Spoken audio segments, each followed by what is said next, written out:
Hello and welcome. Let's do another talk about Stoicism where we go through the entire Enchiridion by Epictetus in the translation How to Be Free by Professor A.A. Long. And today we have an interesting chapter ahead, which is something that is often a bit of a sensitive topic to people. So it's a very important chapter. It's not very long, but I think it's an important one to really think about. Appropriate actions are largely set by our social relationships. In the case of one's father, this involves looking after him, letting him have his way in everything, and not making a fuss if he is abusive or violent. But what if he's a bad father? Do you think you have a natural affinity only to a good father? No, just to a father. Suppose your brother treats you badly. In that case, maintain your fraternal relationship to him. Don't think about why he behaves that way, but about what you need to do to keep your will in harmony with nature. No one else, in fact, will harm you without your consent. You will be harmed only when you think you are being harmed. So make a habit of studying your social relationships with neighbors, citizens, or army officers, and then you will discover the appropriate thing to do.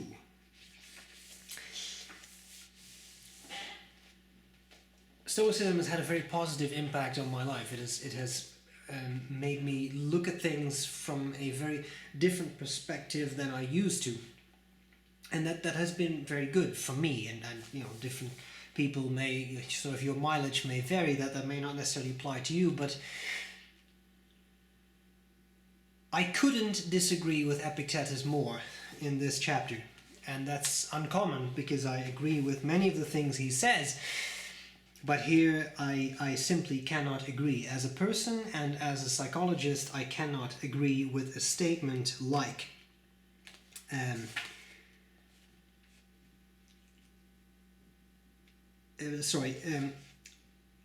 the case of one's father, this involves looking after him, letting him have his way in everything, and not making a fuss if he is abusive or violent. Okay.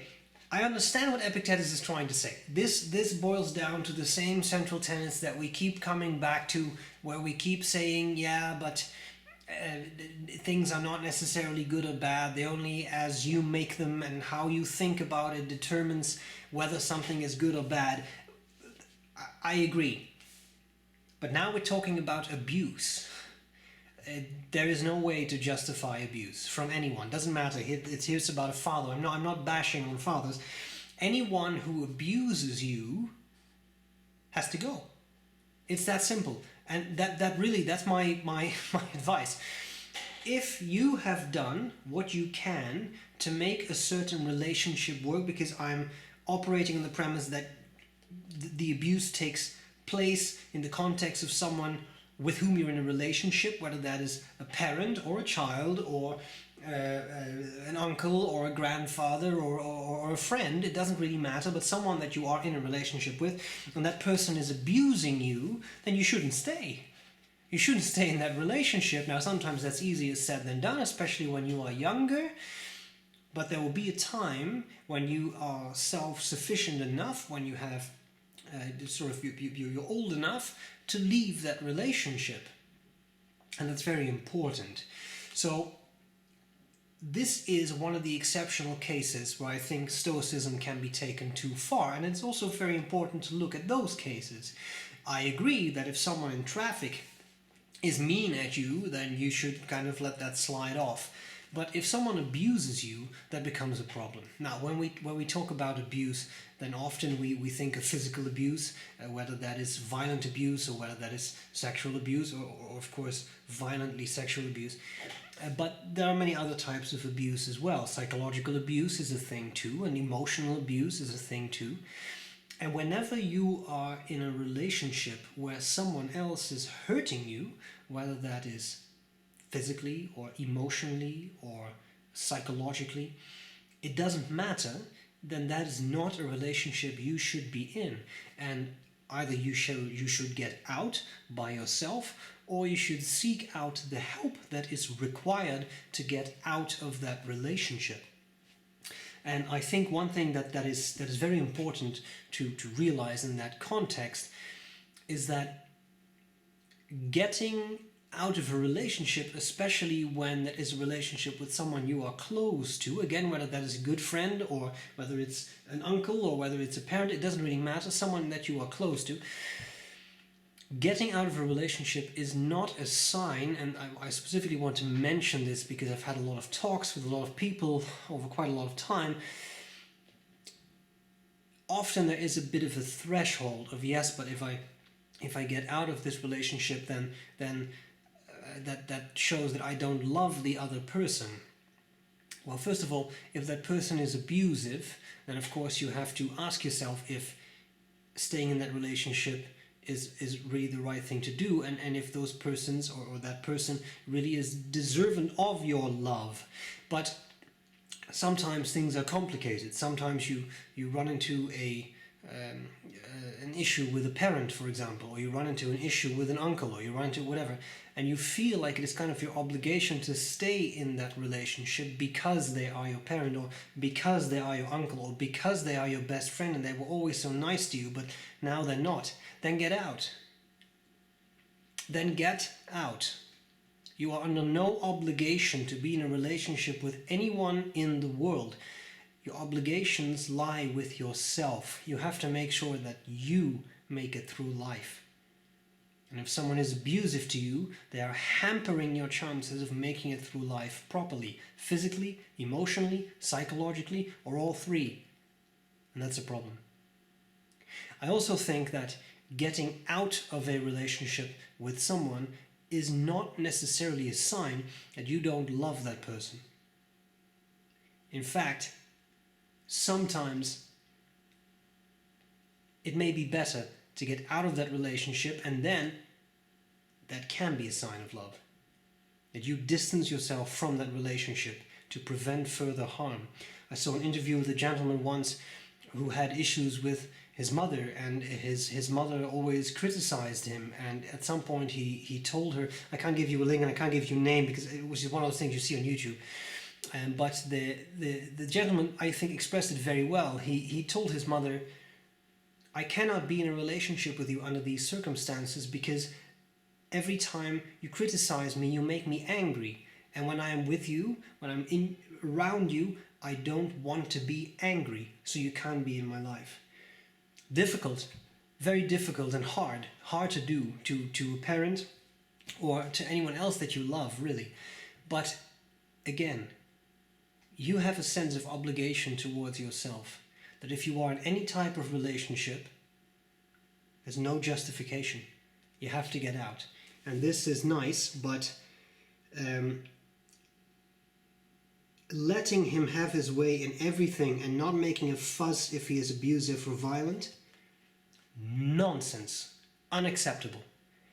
If someone is abusive, if someone is violent, you need to get out.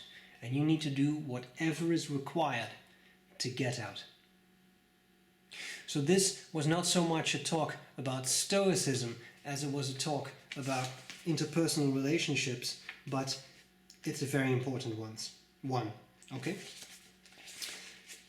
Alright, so the second chapter that kind of follows on this, chapter 31, has in a way, somewhat similar theme. So it says, the essence of reverence concerning the gods is first to hold correct beliefs concerning their existence and their fine and just administration of the universe, and second, to position yourself to obey them and accept whatever happens, complying with it willingly on the understanding that what comes to pass has been ordained by their most excellent decision.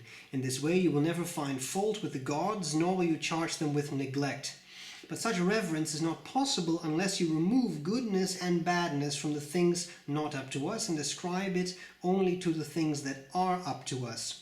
For if you judge any of those other things to be good or bad, whenever you fail to get what you want and then counter what you don't want, you'll be bound to blame the gods and hate them for being responsible.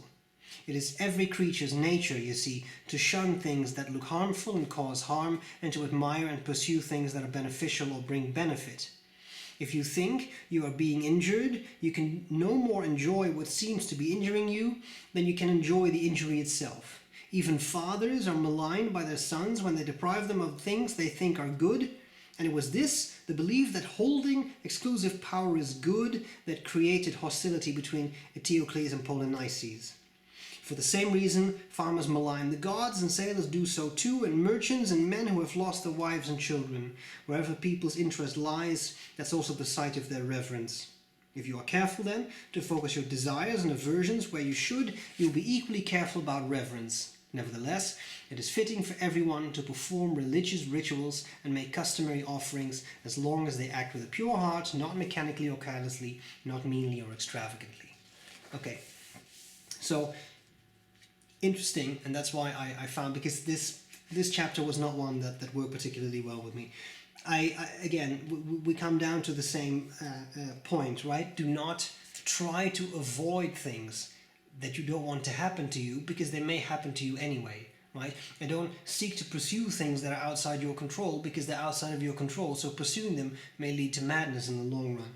But the sentence here that struck me was, even fathers are maligned by their sons when they deprive them of things they think are good. Indeed.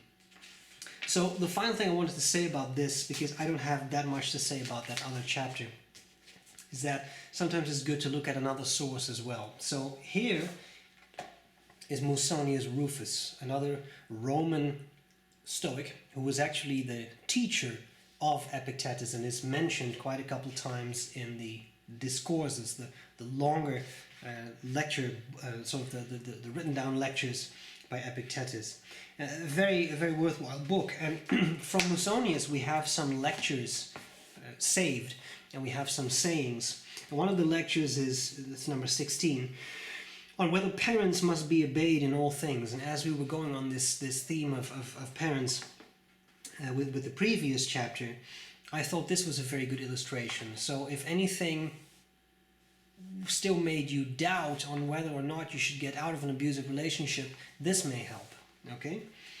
Consider then a father who is neither a doctor nor acquainted with matters pertaining to health and sickness.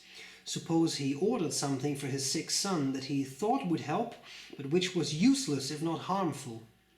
Suppose too that the sick son knew this. If the son did not do what was ordered, is he disobeying his father, and is he disobedient? This is unlikely. Or suppose that the father himself was the sick one, and would ask for wine or food he wasn't supposed to have, things which, if he consumed them, would make his sickness worse. If the son knew this and refused to give it to him, is he disobeying his father? Of course not. And even less disobedient than this son is the son who, when his greedy father orders him to steal or to embezzle money entrusted to him, refuses to do so. Don't you think there are fathers who give their children such orders? I myself know a man who had a remarkably beautiful son, and who was so wicked that he put his son's beauty up for sale. If that youth, who was sold and sent by his father into shame, had refused and had not gone, would we say that the youth was disobedient? Or would we say that he was being modest? It is not decent even to ask this, is it? So, the final sentences I will read you from this are, it is true that the act of disobeying and the person who disobeys are shameful and blameworthy, but refusing to do what one should not do brings praise, not shame.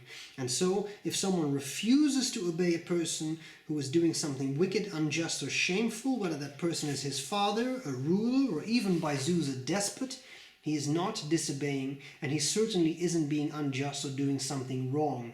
A disobedient person is one who ignores or disobeys orders that are right, honorable, and beneficial. That is what a disobedient person is. So, I just wanted to give you a slightly different perspective on this as well. The final thing I wanted to say was, I am not at all trying to bash on parents or trying to bash on whatever. All I'm saying is, many people in this world are in toxic relationships. And unfortunately, there's only one thing to do. Get out. It's the only way. You can keep deluding yourself, but it won't work. And I'm not saying that you should therefore just disobey your parents and do what you want. That's not what I'm saying. I'm not saying you should be terrible in your relationships. I'm obviously not saying that. What I'm saying is, if you are in an abusive relationship, and if you reflect, you will know if you are, you need to get out. And that's all. That's all there's to it. It's relatively simple.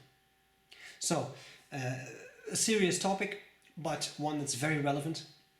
I hope this was useful, and I'm glad to see you later. Bye bye.